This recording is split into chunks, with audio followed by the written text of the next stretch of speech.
तर तिकडे मराठवाड्यात संभाजीनगरमध्ये भाजपचे सुहास शिरसाट विजयी झाले। उभाटाच्या गणेश लोखंडेंचा त्यांनी पराभव केलाय। भाजपच्या सुहास शिरसाटांना 454 मतं मिळाली आहेत। उभाटाच्या गणेश लोखंडेंना 134 मतांवरती समाधान मानावं लागलं। औरंगाबाद जालना या स्थानिक स्वराज्य संस्था मतदारसंघाच्या विधान परिषद निवडणुकीमध्ये भाजपचे उमेदवार सुहास शिरसाट यांनी दणदणीत विजय मिळवला।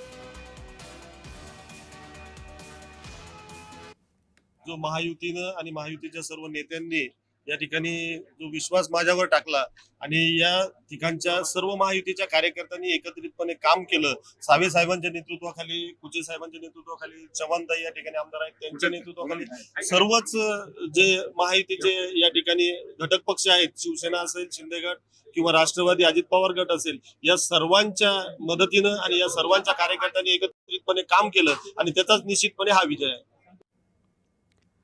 बातमीपत्रामध्ये वेळ होते एका छोट्याशा